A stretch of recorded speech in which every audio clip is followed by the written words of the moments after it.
Mm-hmm. Okay.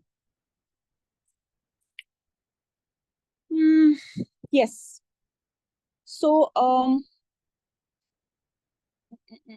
एक minute रुकिएगा. अच्छा जी. Let me repeat this quotation for you. Then उसके बाद आगे चलते हैं.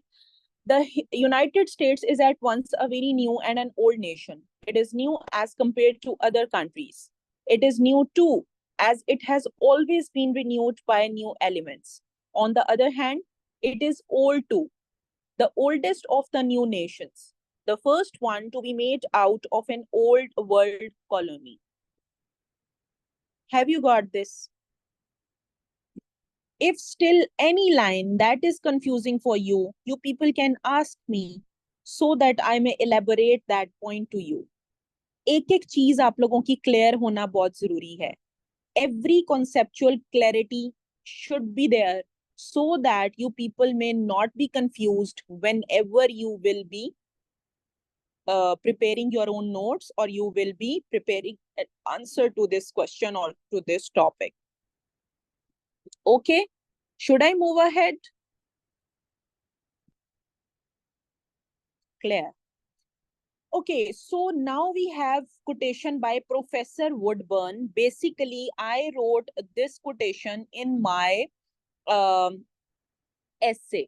ठीक है, जो मैंने essay लिखा था उसमें मैंने ये quotation यूज किया था. ठीक है, सो ये quotation ऐसा है कि आप इसको ना सिर्फ अमेरिका के पर्सपेक्टिव में, बल्कि मैं आप लोगों के लिए जब स्लाइड्स प्रिपेयर कर रही थी, at that time I had this in my mind that I'll be sharing it with you, that you can just not only use this quotation in perspective of America, you can use this quotation in perspective of any country.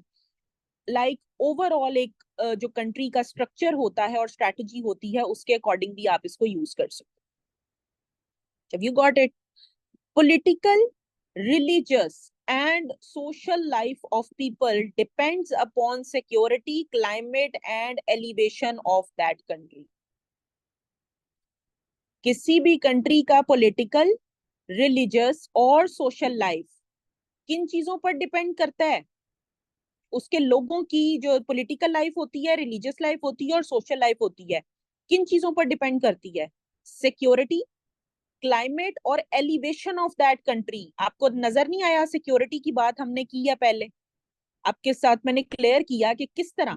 देखिए, security ensured हुई है तो वहां पर political progress चल रही है America के अंदर. ठीक है, पॉलिटिकल प्रोग्रेस क्यों चल रही है? पॉलिटिकल प्रोग्रेस प्रोग्रेस इसलिए चल रही है क्योंकि वहां के लोग सिक्योर हैं. रिलीजियसली वहां पर ऑटोनॉमी क्यों है? क्यों? आप इस्लाम के पर्सपेक्टिव में ना देखिएगा, सिर्फ ओवरऑल रिलीजन के पर्सपेक्टिव में देखिएगा. रिलीजियस पर्सपेक्टिव में वहां पर लिबर्टी क्यों है? क्योंकि वहां पर सिक्योरिटी है इंश्योर्ड हुई थी लोगों को. ठीक है, people take refuge in America, they apply for asylum when they reach America. आप लोग प्लीज मुझे जज ना कीजिएगा, बट द थिंग इज कि जितना रिलीजन के पर्सपेक्टिव से पाकिस्तान में थ्रेट है किसी भी इंसान को, उतना अमेरिका में नहीं है. People seek asylum when they reach America. Why? Because they know that security will be ensured to them. ठीक है, हमारे तो यहाँ पे तीसरी बात ही नहीं सुनते ना, गर्दन उतार देते हैं. सो द थिंग इज कि वहां पर आपको ये चीज अलाउड नहीं है. ठीक है, then social life of people, what does it mean? social life means that you are basically socially independent, socially prosper and socially liberal. तो ये सोशल लाइफ लोगों की जो होती है जिसके अंदर लॉ एंड ऑर्डर की सिचुएशन भी आ जाती है, it depends upon security, climate and elevation. अब क्लाइमेट और एलिवेशन क्या है? एलिवेशन मैंने आपको अमेरिका का समझा दी है. यहीं से अंदाजा लगा लें कि वहां के लोगों को पॉलिटिकल, रिलीजियस और सोशल लाइफ बेस्ट मिली हुई है. ठीक है, क्लाइमेट, क्लाइमेट भी अच्छा है, मॉडरेट है. अमेरिका का क्लाइमेट बुरा नहीं है. Just like few of the countries in Europe, like अगर आप स्कैंडिनेवियन कंट्रीज की बात करें, फिनलैंड की बात कर लें, नॉर्वे की बात कर लें, so there the weathers are extreme over there. So if I talk about the climate perspective, तो क्लाइमेट अच्छा. रशिया की बात कर लें, रशिया का मैंने आपको स्टार्ट में क्या बताया कि रशिया का क्लाइमेट इतना खराब है कि वो इकोनॉमिकली अगर ग्रो करना भी चाहे तो नहीं कर सकता. ठीक है, आप लोगों में से जो लोग आईआर में एनरोल्ड है ना, वहां पर जब मैं आपको पावर का टॉपिक पढ़ाऊंगी तो पावर के टॉपिक के अंदर we will be talking about tangible and non tangible elements, वहां पर आपको ये चीज समझ आएगी। एंड कल आईआर के लेक्चर के अंदर आई टॉक्ड अबाउट जो है conceptualization of security in 21st century. It is basically an article by Barry Buzan, और ये जितनी बातें यहाँ पर इस कोटेशन में प्रोफेसर वुडबर्न ने की हैं, all those things have been highlighted by Barry Buzan in his article. ठीक है, सो ये प्रोफेसर वुडबर्न की कोटेशन आप लोग आईआर में ऐड करो, पॉलिटिकल साइंस में ऐड करो, एसए में ऐड करो, करंट अफेयर्स में ऐड करो, पाकिस्तान अफेयर्स में ऐड करो, यूएस हिस्ट्री में ऐड करो। 6 सब्जेक्ट्स में आपको यहाँ पर हेल्प करेंगे। जब मैं आप लोगों को कहती थी, जब आप लोगों ने यूएस हिस्ट्री का सेशन ज्वाइन करना था, और मैं आप लोगों को कहती थी एक बात कि आप लोग यूएस हिस्ट्री क्यों रखें, तो मैं आपको इसलिए कहती थी कि आप इसलिए इस दिन के लिए यूएस हिस्ट्री रखें जो आप आज देख रहे हैं। ठीक है, you people are lucky basically.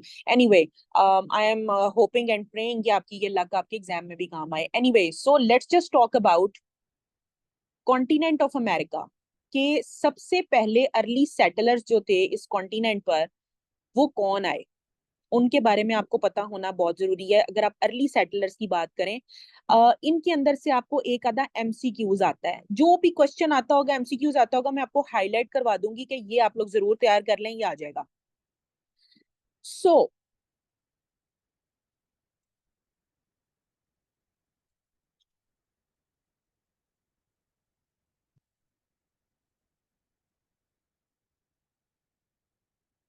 एक सेकेंड जी।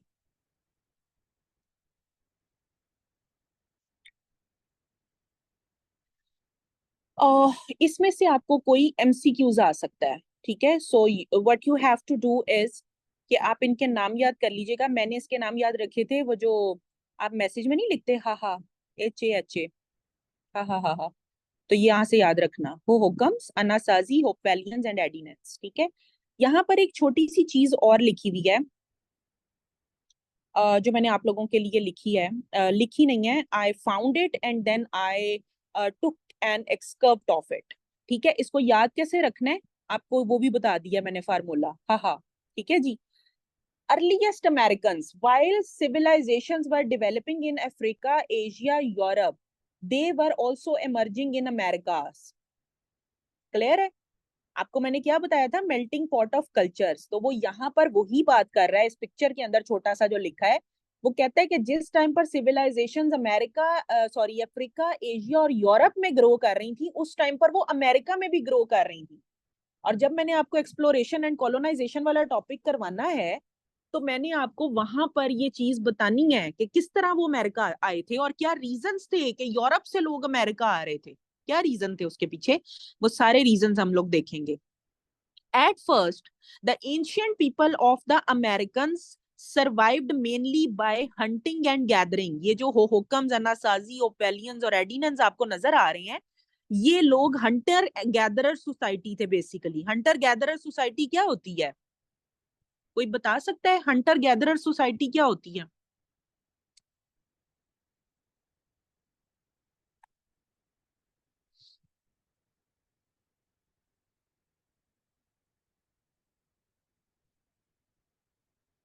हंटिंग के थ्रू फूड लेना, yes, Mohammad Bakhsh is right. over time they develop farming methods and then with the passage of time उनको फार्मिंग और इन चीजों की समझ आना शुरू हुई, एंड they got an idea that these are the more reliable supply of food. So this led to the growth of first American civilizations. समझ आई आपको? इस पिक्चर के अंदर बड़ा अच्छा उसने एक्सप्लेन किया हुआ था, तो I thought to share, although it is blur, but I thought to share this picture with you so that you people may get an idea what I want to say about Hohokams, Anasazi, Hopelians and Adinans. Now you people are clear कि ये कौन लोग थे और इनका क्या तरीकाकार था. So settlers, when Columbus landed on American continent, these are the different settlers.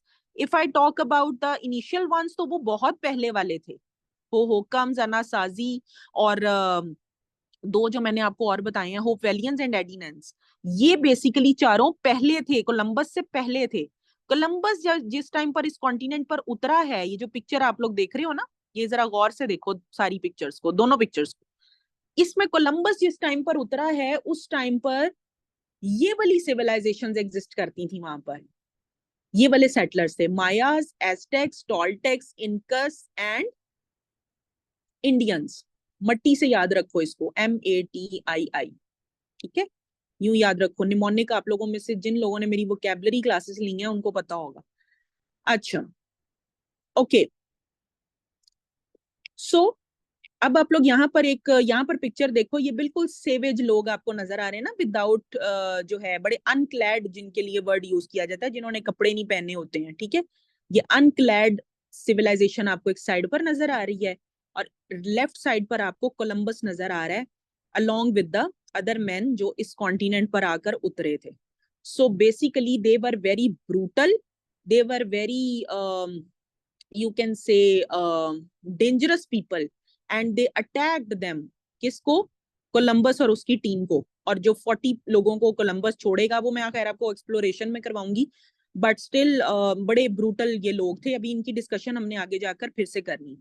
So professor Davis has divided US history into 4 parts. Number 1 is Indians. Indians बहुत बड़ा चंक बनाते हैं यूएस हिस्ट्री का, और आपको जिस टाइम पर मैं यूएस हिस्ट्री पढ़ाती रहूंगी तो आपको ये अंदाजा होता जाएगा कि how much Indian dominance is over there, ठीक है, how much Indian influence is over there.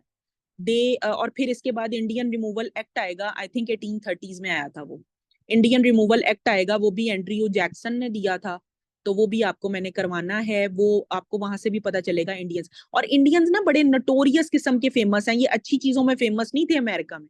Then second category आ जाती है स्लेव्स की, ये बताता है 4 चीजों से मिलके अमेरिका बना है, इंडियंस, स्लेव्स, स्लेव्स का तो पूरा बहुत मजे का टॉपिक है, ये आपको मैंने सारा कराना है। देन एनवायरमेंट, अगेन वही जो आपको मैं सारा पढ़ा चुकी हूँ। And fourth one is Christian Europeans. अब ये क्रिश्चियन यूरोपियंस कौन है, ये वो नहीं है जो इनके ऊपर कॉलोनाइज करेंगे, ये कोई और क्रिश्चियन यूरोपियंस हैं, ये मैं आपको जो इस टाइम पर कल हम लोग जो टॉपिक करेंगे उसमें हम यहीं से स्टार्ट लेंगे इंशाल्लाह, और इसको मैं आपको जो है वो इलेबोरेट करूंगी। Then got it, all clear for today? If there is any question or query, you people can ask me. You have still 2 minutes left, then I have class for international relations.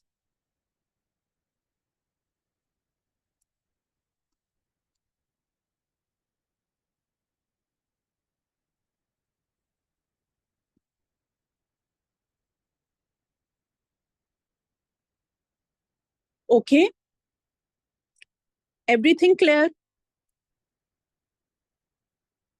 जज़ाकल्लाह clear. Melting pot of cultures, ठीक है, मुख्तलिफ cultures का amalgamation, इसके लिए word use किया गया है मेल्टिंग पॉट ऑफ कल्चर्स। एक हांडी के अंदर मुख्तलिफ चीजें पक रही हैं बच्चे, तो वो क्या है, मुख्तलिफ चीजें पक रही हैं एक साथ। जब एक हंडिया के अंदर प्याज टमाटर सब कुछ चला गया, आप पहचान सकते हो टमाटर कहाँ है, जब उसको बिल्कुल बिल्कुल मैश कर देंगे हर चीज को, नहीं पता चलेगा। So this is melting pot of cultures, ठीक है। Hi ma'am, I think why nation also fail also discuss these, test से पता चलेगा। हाँ जी, पूरी दुनिया को टेस्ट से पता नहीं चल रहा, क्या टेस्ट है अमेरिका का। हम्म, यहाँ अभी रहती है कोई कसर है। चलो, you have got the slides. I think this idea is basically good and I will try to resolve this issue. मैं आप लोगों को बिल्कुल ना स्लाइड्स के साथ पढ़ाना चाहती हूँ। I will clear it once this class is over. कि किस तरीके से इसको यूज किया जाता है। Anyway, आप लोगों में से जो लोग इंटरनेशनल रिलेशंस में एनरोल्ड हैं वो लोग IR की क्लास ज्वाइन कर सकते हैं, एंड बाकी लोग जो हैं उनको खुदा हाफिज। आप लोगों से फिर कल इंशाल्लाह ताला मुलाकात होगी। Take very good care of yourself. अल्लाह हाफिज।